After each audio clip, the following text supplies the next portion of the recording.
भगवान ने अंगद को बुलाया, तुम मेरे पास आओ। क्या? जाओ रावण को समझा दो, रावण को समझा दो। अंगद जी ने कहा मैं क्या समझाऊंगा? भगवान राम ने कहा कि इतना कह दो उससे कि मेरी पत्नी वापस कर दे और जितनी देव यक्ष कन्याएं हैं उनको सम्मान पूर्वक लौटा दे, वो आइंदा ऐसी गलती ना करे। अगर वो अपनी भूल को स्वीकार करता है और प्रायश्चित कर ले, वो पुनरावृत्ति ना करे, गलतियों को दोहराए ना, तो आज भी मैं लंका से वापस अयोध्या चला जाऊंगा और किसी को मारने की कोई जरूरत नहीं पड़ेगी। काज हमार तासुहित होई,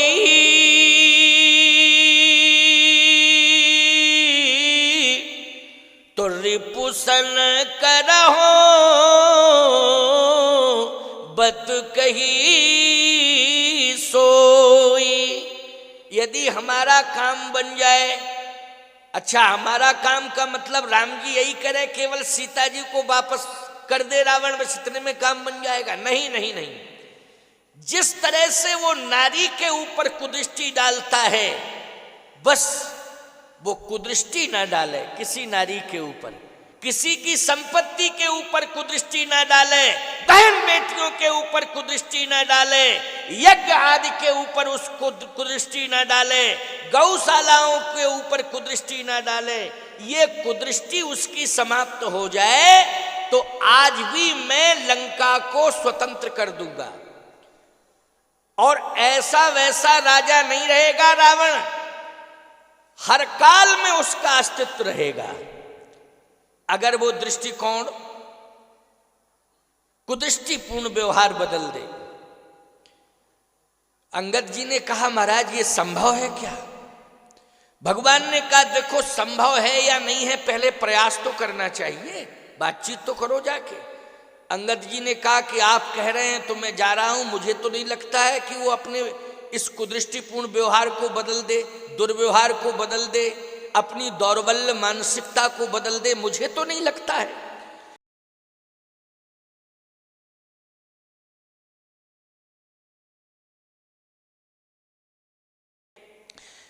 अंगद जी ने ईमानदारी से बताओ समझाने की कोशिश की, लेकिन रावण ने पलटवार किया। तो जानते हो अंगद से क्या कहा? अंगद तू मुझे समझाने के लिए आया है, अरे मैं तुझे समझा रहा हूं, तू किसके चक्कर में पड़ गया? अंगद जी ने कहा कि तुम्हें मालूम नहीं है कि मैं किसके चक्कर में पड़ गया हूं? कहे तुम राम के चक्कर में पड़ गए हो। अंगद जी ने कहा पहले ये बताओ कि तुम अपने से बड़ा बलवान किसे मानते हो? रावण बोला कि मैं अपने से बड़ा बलवान खरदूषण मौसम बलवंता, मुझसे बड़ा बलवान खरदूषण। अंगद जी बोले ये बताओ तुमसे बड़ा बलवान खरदूषण था, खरदूषण को मारा किसने? बताओ जल्दी जल्दी बोलो, किसने मारा? रावण बोला मारा तो राम ही ने है। अच्छा बोलो किसने मारा खरदूषण को? राम ने। अंगद ने कहा कि मेरे पिताजी का नाम जानते आप? हां बाली का बेटा है तू। 6 महीने तक किसकी अंडर कस्टडी में रहे आप? ये बताओ। 6 महीने तक बंदी बना करके रखा था बाली ने रावण को, और जब रोया गिड़गिड़ाया माफी मांगने लगा तब कहा कि अभी मैं छोड़ रहा हूं, लेकिन जमानत पे छोड़ रहा हूं, जब चाहूंगा तब तुझे बुला लूंगा, जब चाहूंगा तब बुला लूंगा। अंगद ने कहा कि मालूम 6 महीने तक जिनकी अंडर कस्टडी में आप रहे, मैं उनका बेटा हूं, लेकिन उनको किसने मारा था ये बताइए? उनको किसने मारा था? बाली को किसने मारा? बोलो जल्दी। हाँ अब समझ में आ गई बात। बाली को भी राम ने मारा। अंगद ने कहा बताइए बाली को किसने मारा? मेरे पिता को। कहे राम ने। तो कहा जब राम जी ने मेरे पिता को मारा, राम जी ने खरदूषण को मारा, ये सब आपसे ज्यादा बलवान हैं, तो आप ये नहीं समझते हो कि राम कितने बड़े बलवान हैं? आप क्या बिगाड़ पाओगे राम का? क्या बिगाड़ पाओगे राम का? और यदि आप ये कहते हो कि किसके चक्कर में पड़ गए हो, राम के चक्कर में, तो जो आपसे बड़ा बलवान था मेरा पिता, उस पिता ने मरने के पहले मेरा हाथ राम के हाथ में पकड़ाया। अगर आप इतने प्रभावशाली थे तो मेरा पिता मेरा हाथ आपके हाथ में भी तो पकड़ा सकता था, क्यों भाई? पकड़ा सकता था कि नहीं, कि मैं तो मर ही रहा हूं, या नहीं पकड़ा पाते तो मेरा पिता ये कह देता कि बेटा मैं तो मर रहा हूं लेकिन बदला लेने के लिए अब तुम रावण से दोस्ती करना, तो इनको सबक सिखाना, क्योंकि इन्होंने मुझे मारा। रावण से दोस्ती करना, रावण से जाकर के मिल जाना और इनके विरोध में, इनके खिलाफ आवाज उठाना। लेकिन आपको मालूम है कि उस समय मेरे पिता ने क्या किया था? आप नहीं थे लेकिन मैं देख रहा था, प्रार्थना कर रहा था मेरा पिता। ये अस्तित्व है वो राम का, आज मैं सुनाने के लिए आया हूं। तुमने नहीं सुना है, वो दृश्य देखा नहीं है। राम का कितना बड़ा अस्तित्व है कि मेरा पिता इतना बड़ा बलवान 6 महीने तक आपको बंधक बनाए रखे रहा, लेकिन वही पिता हाथ जोड़ करके प्रार्थना कर रहा था, अब नाथ कर करुणा बिलोको, देव यही बर मांग हो, जही जोनी जन्महु कर्म बसता, राम जी पद अनुरागी हो, जही जोनी जन्महु कर्म बसता, राम जी पद अनुरागी हो, यह तनय मम सम विनय बल, कल्याण प्रद प्रभु लीजिए, गही बाहे सुर नर नाहि आपन, दास अंगद कीजिए। हे प्रभु, ये मेरा बेटा है अंगद, इसको आप अपना दास बना लीजिए। आंखों में आंसू भर के रोते रोते रोते रोते मेरा हाथ पकड़ाया और कहा कि बेटा राम जी की दास्ता स्वीकार करो, ये परब्रह्म परमात्मा हैं, इनकी दास्ता स्वीकार करो। अगर तुम इनके चरणों से जुड़े रहोगे तो जिंदगी भर तुम्हारा आचरण श्रेष्ठ रहेगा, आचरण श्रेष्ठ रहेगा। जो राम के चरण से जुड़ जाता है उसका आचरण श्रेष्ठ हो जाता है, हो जाता है कि नहीं?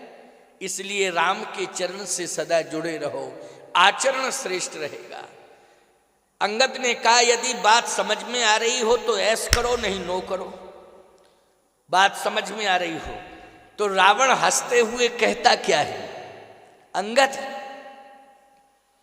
तुम्हारा पिता मरते समय पागल हो गया था।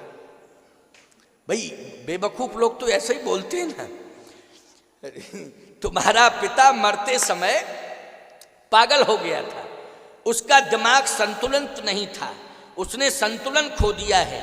लेकिन मैं बताऊं राम कौन है? तुम्हारा पिता कहता है राम अखिल ब्रह्मांड नायक है, वो परात्पर परब्रह्म है, लेकिन मैं बता रहा हूं अंगद राम कौन है। अंगद जी ने कहा अच्छा तुम ही बता दो राम कौन है। तो रावण कहता है तव प्रभु नारी विरह बलहीना, ओ अनुज तासु दुख दुखी मलीना। रावण कहता है वो नारी के विरह में विरही है, दुखी है, रो रहा है और बलहीन है। अगर बलवान होता तो बोलो अपनी पत्नी को लंका से ले जाता कि नहीं ले जाता, लेकिन बलहीन है इसलिए आ नहीं पा रहा है, रो रहा है, वो तुझे भेज रहा है। अपने से बड़ा बलवान तो तुझे ही मानता है, वो अपने से बड़ा बलवान तो तुझे ही मानता है, इसलिए तुझे भेजा है मेरे पास, खुद हिम्मत नहीं पड़ी आने की। अंगद का दिमाग खराब हो गया सुन के सब। रावण बोला सुनो सुनो और सुनो मेरी बात, आगे तो सुनो। तब प्रभु नारी विरह बलहीना, ओ अनुठी मलीना। और एक बात बताएं, अंगद जी ने कहा और बताओ। एक मेरा भाई चला गया है उसके पास, इतना डरपोक है, इतना कमजोर है वो, इतना कमजोर है वो कि जाकर के इतना कमजोर है कि कमजोरों के साथ मिल गया। भाई पहलवान पहलवान से मिलता, कमजोर कमजोर से मिलता, धनवान धनवान से मिलता है, चोर चोर से मिलता है। रावण की व्याख्या है, क्या करोगे इसके लिए? बोले अंगद तुम जानते नहीं हो चोर किससे मिलता है? बोलो चोर से मिलता है। पहलवान किससे मिलता है? बोले पहलवान से मिलता है। अच्छा डरपोक किससे मिलता है? बोलो। अंगद जी का दिमाग खराब, अंगद का दिमाग। अंगद जी ने कहा एक बात बताओ, समुद्र पर आज तक पुल किसी ने बना पाया? किसी ने बना पाया हो तो बताओ। लेकिन राम जी ने समुद्र पर पुल बनाया कि नहीं? और उनके साथ दो ऐसे विशेषज्ञ हैं कि उन्होंने जो है बिना किसी मटेरियल के ही क्यों पुल का निर्माण करा दिया। शिल्प कर्म, रावण बोला शिल्प कर्म जान ही नल नीला। वो शिल्पी हैं बस, वो नल नील की बात कर रहे हो। लेकिन सत्य तो यह है अंगद, पुल का निर्माण भले ही राम ने कर दिया हो, लेकिन पुल की व्यवस्था, पुल का मटेरियल तो मेरे पास पहले से ही रखा था, लेकिन टाइम नहीं मिला इसलिए पुल नहीं बन पाया। टाइम की कमी थी बस, टाइम नहीं मिला। बाकी सिस्टम तो सब तैयार था, कंप्लीट ही था, लेकिन टाइम नहीं है। अब व्यस्त लाइफ है, क्या करूं? व्यस्त लाइफ में वो तो फालतू के फुर्सत में घूमते फिर रहे हैं, और समुद्र पर पुल बना देना कोई बड़ी बात नहीं है। तुम्हें मालूम है तुम्हारा स्वामी राम पुल बन गया तब लंका में आ पाया, लेकिन उसकी पत्नी को जब पुल का निर्माण नहीं हुआ था तब उसकी पत्नी को लेके मैं लंका आ गया था। क्या जरूरत मुझे पुल की? मेरा बिना ही पुल के काम चलता है। लेकिन तेरे राम का बिना पुल के काम नहीं चला। बोलो चला, पुल बना तभी आया कि नहीं? अंगद जी बोले एक बात बताओ, तुम सेंस में हो कि नहीं? राम जी का एक सेवक आया था बिना पुल के कि नहीं? क्यों भाई? राम जी का एक सेवक जो है, बोलो बिना पुल के आया था कि नहीं? रावण बोला आया था। कौन सा सेवक? अरे सेवक, लंका में आग किसने लगाई थी? लंका में आग किसने लगाई थी ये बताओ? वही तो राम जी का सेवक है। पुल बना था कि बिना पुल के आया था? कहे वो तो बिना ही पुल के आया था। कहा लंका में पूरी आग लगा के चला गया, लेकिन तुमने उस राम के सेवक का कुछ बिगाड़ पाया? बोलो बिगाड़ पाया हो तो बताओ। और तुमसे बड़ा मूर्ख संसार में कोई नहीं है। एक बात और सुनो, अब जो भी करना चाहो मेरा सो कर लो, मैं फैसला लेने के लिए और देने के लिए आया हूं। तुमसे बड़ा मूर्ख संसार में कोई दूसरा नहीं है। रावण बोला मैं विद्वान हूं, संसार का सबसे बड़ा विद्वान तो मैं ही हूं, और विद्वान को मूर्ख क्यों बोल रहे हो? अंगद जी बोले पहले सुन लो मेरी बात, तुम कहते हो लेकिन मूर्ख हो। रावण बोला कैसे? अंगद जी बोले ऐसे कि राम जी का सेवक आया था यहां। आया था। लंका में आग लगी, क्या वो तेल घी लेके आया था? माचिस दिया सलाई लेके आया था साथ में? सब कुछ तुम्ही ने उपलब्ध कराया।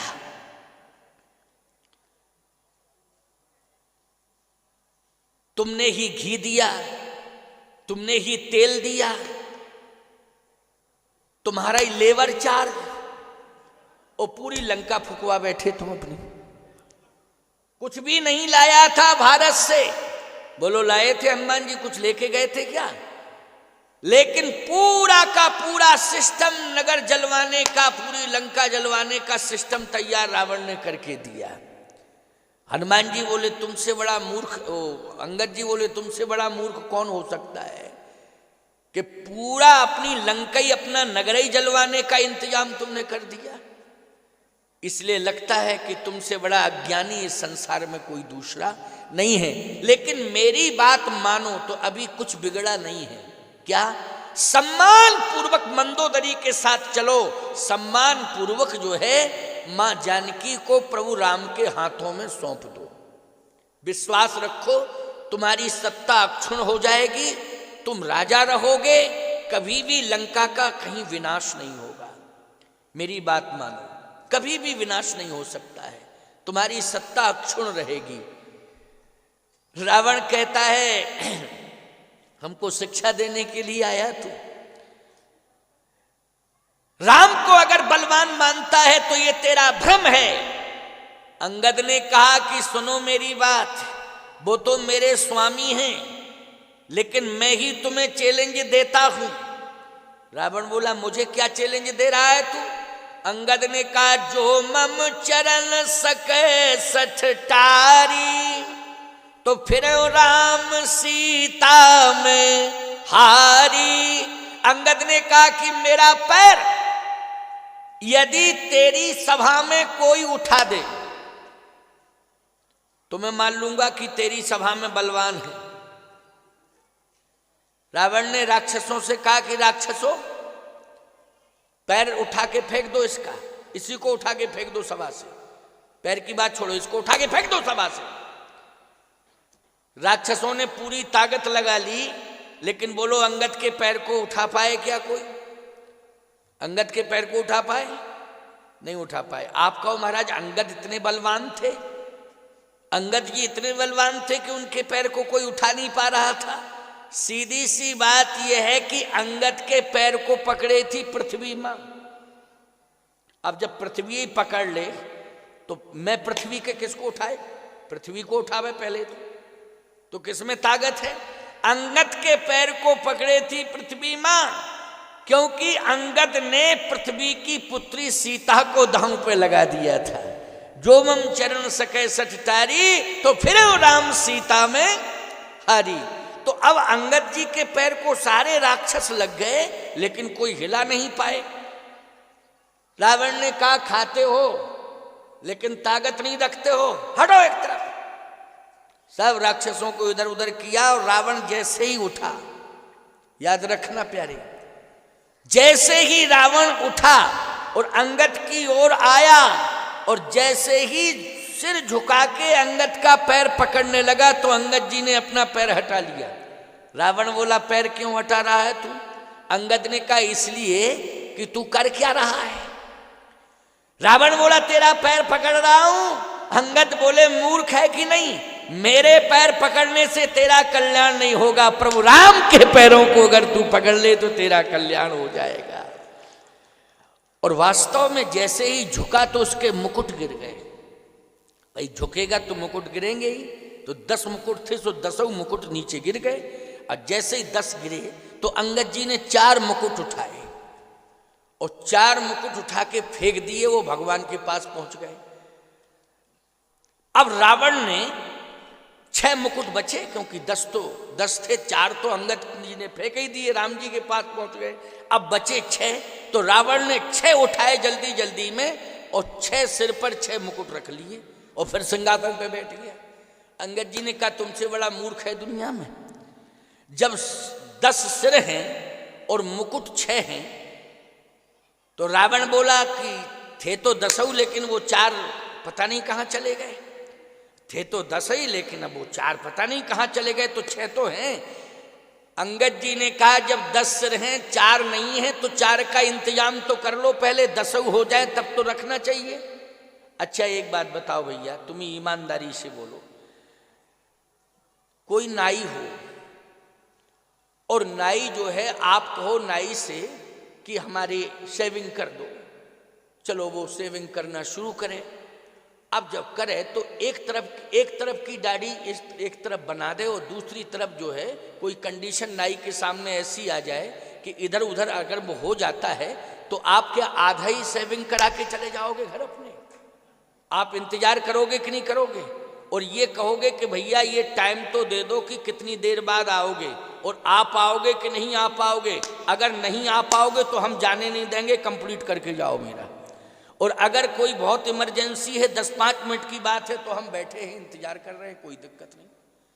ऐसे नाई 10-5 लोगों को बैठाल देते हैं, किसी के पाउडर लगा देंगे, किसी के कपड़ा लपेट देंगे, किसी के, क्यों भाई? और ऐसी कंडीशन में छोड़ देते हैं कि वो जा नहीं सकता बेचारा, है ना, और वो अपना काम करता रहता है नाई। तो अंगद जी ने कहा कि एक बात बताओ, जब 4 मुकुट नहीं है तो 6 रखने की क्या जरूरत थी? अपने भवन में जाते और इंतजाम करके 4 मुकुट का ले आते और फिर 10 मुकुट रख के बैठ जाते सिंहासन पर। रावण बोला तुम मूर्ख हो, बहुमत का जमाना है, 4 ही तो गए, 6 तो है, बहुमत तो मेरे साथ है। अंगद जी ने कहा रावण, तुम अपने को विद्वान मानते हो, बलवान मानते हो, धनवान मानते हो, लेकिन सत्य तो यह है कि तुम चरित्रवान नहीं हो।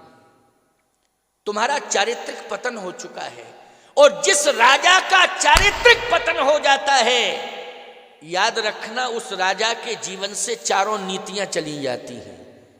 तुम अगर विद्वान होते तो समझ लेते कि 4 मुकुट नहीं थे, ये 4 नीतियां थी जो हमसे दूर हो गई हैं। अब निश्चित है कि मेरा पतन होने वाला है। 4 नीतियां कौन? अंगद जी ने कहा मुकुट 5 भी तो जा सकते थे, मुकुट 6 भी जा सकते थे, या मुकुट 1 जा सकता था, मुकुट 2 जा सकते थे, लेकिन मुकुट 4 ही क्यों गए? इसलिए कि ये 4 नीतियां हैं, साम दाम और